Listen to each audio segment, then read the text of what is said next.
sa place ni Tita Tessa! Hey, sensible! Wow! Ngayon niyo ako, itutur ko kayo. Wow! Go! Let's go! Basic. Door, guys. Itong makikita niyo ang labas. Okay. Sige, go. Tayo sa sala, guys! Okay, let's go! Guys, ito nga pala mga kasing ko. Mami, tita ko, mama, lola ko. Wow! Ito naman po yung dining area nila. Guys, tingnan niyo po. Meron sa atin binigay sila Tita Marsh and Tita Tessa. Guys, nandito na po. May food area po po. Okay, sige, let's go! This one, swimming pool. Swimming pool. Sa taas, napapagod na ako. Sa taas, meron siyang mga kwarto. Kwarto. Are you happy? So happy ako dito. Guys, sinaano ko dito yung ref kung marami naman. Wow! Grabe ka na! Pero may bigay sa akin si Tita March and Tita Tessa ng chocolate. Wow! Mamaya guys, magsiswimming tayo. Habang nagtutour itong si Liam, nagsabay naman dumating ang mga kasama namin, yung dalawang sasakyan nga na naiwan. Hinatid nga sila ng guard dahil nga sa totoo lang, pagka nakita nyo ito, mga driver namin ito na kapatid ko ay hindi po talaga katiwa-tiwala. Pero, syempre, joke lang yun. Sobrang higpit lang talaga dito sa subdivision na to dahil nga exclusive siya. Mas lalo nga kaming nahiya dahil nga nung nakausap namin ang caretaker nito, hindi pala daw to pinapaupahan o ipinapa-rent. So, ibig sabihin, parang ginagawa nga lang nila itong rest house. Mabalik nga tayo sa pagdating ng mga pinsan ni Liam. Sinalubong nga agad namin sila at bago nga sila pumasok, kinuha ko na nga ang mga cellphone ng mga cousin ni Liam dahil ang request ni Liam ay kailangan wala muna daw magsa-cellphone or mag-a-iPad para nga makapag-banding silang magpipinsan. Dahil sa totoo lang, ngayon lang ulit talaga sila makukumpleto, pati na rin kaming magkakapatid. Dahil gustuhin man namin magsama-sama ng madalas, hindi na rin namin magawa dahil nga bukod sa may mga pasok ang mga bata, ay may kanya-kanya rin talaga kaming pinagkakaabalahan at pinagkakabisihan. Kaya naman itong si Liam, nung nalaman niya nga na magkikita-kita ulit sila at magkakasama-sama silang magpipinsan, ay tuwang-tuwa talaga siya. Let's go guys! Let's go to swimming! Yeah! Nagyayaya na nga mag-swimming agad si Liam habang kami naman mga adult ay iniimis naman namin yung mga pagkain na dala namin. Nako, yan lechon na nga yan. Ang nag-request talaga niyan ay si Liam. Ang sabi nga namin ni Daddy C ay lechon belly na lang. Kaya lang, etong si Liam ayaw niyang pumayag. Ang gusto niya daw ay lechon na may ears, may nose, at saka may balakan.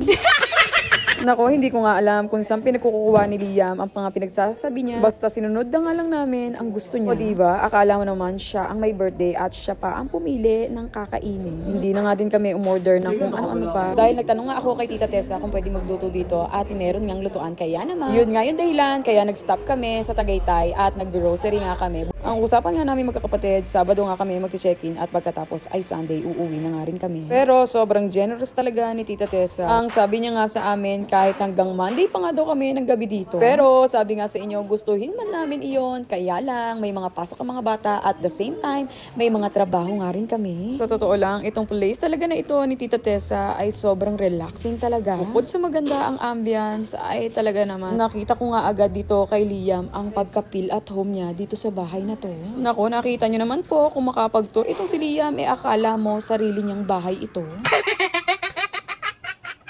Mabalik nga tayo dito sa pagsuswimming nila. Etong si Liam, nayaya niya na nga ang mga pinsan niya mag-swimming. Pero syempre, hindi mawawala kay Liam ang pagkain talaga. Lechon at rice nga ang ni-request nito ni Liam at gusto niya nga daw ay sa pool siya kakain. O diba, talaga naman etong si Liam ay don na don talaga. Matapos nga kumain ni Liam ay bumalik na nga siya sa kanyang pagsuswimming. Habang nagsuswimming ang mga kids, etong mga adult ay nag-start na nga kumain. Tapos na mag-swimming, nakaligo na ako.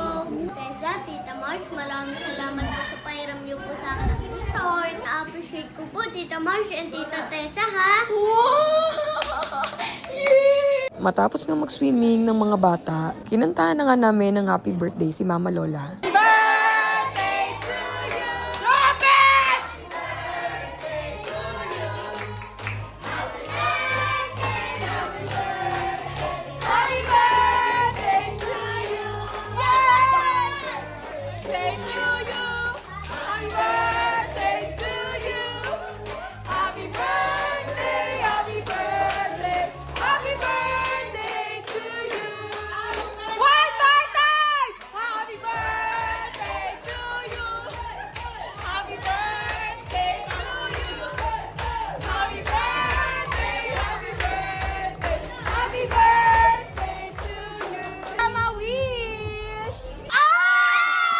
Pagka-blow nga ng cake, ito naman si Liam ay hindi na nga nakatiis. At sunod-sunod na nga ang naibigay ang mga regalo nila kay Mama Lola. Habang busy naman ang lahat, ito naman si Tito Tunip ay pasikreto na palang ginigising itong si Daddy C. Ayaw nga talaga namin ni Mami Tita ni Liam na pagising si Daddy C dahil nga galing trabaho. Kaya lang, alam niyo naman itong mga kapatid ko ay napakakakulit talaga. Ay nako, pagdating sa inuman ay talaga namang hindi magpapahuli ang mga yan. Sa totoo, yung si Daddy C ay bihirang-bihira na talaga mag-inom dahil mas importante na talaga sa kanya ngayon ang matulog. Yan talaga ang mas prepared niya ngayon, ang magpahinga dahil nga laging sub-sub nga iyan sa trabaho. At noong nagiinuman na nga sila, syempre magpapahuli ba ang mga girls, nag-umpisa na nga ang chikahan. Nako, alam niyo naman ang mga mommies, hindi inuman ang libangan kundi ang chikahan.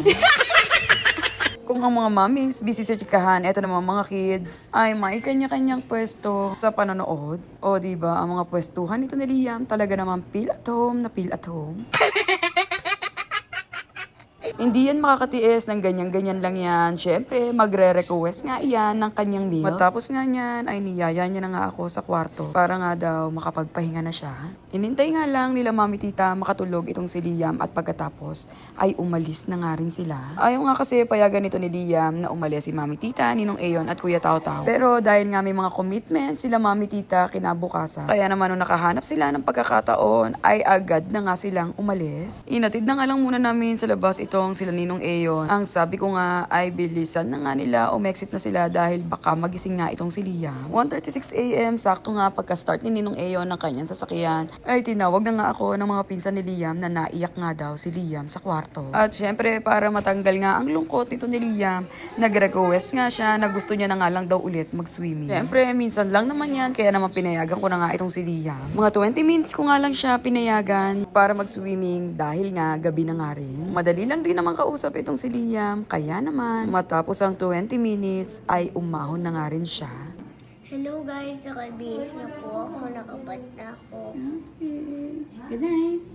Good night. Matutulog na nga daw si Liam dahil nga magbe-beach naman sila bukas. So yun lang guys, that's all for our first day. Again, thank you so much Tita Tessa and Tita March for this. We love you, God bless you. Love Don Liam and family. Bye-bye!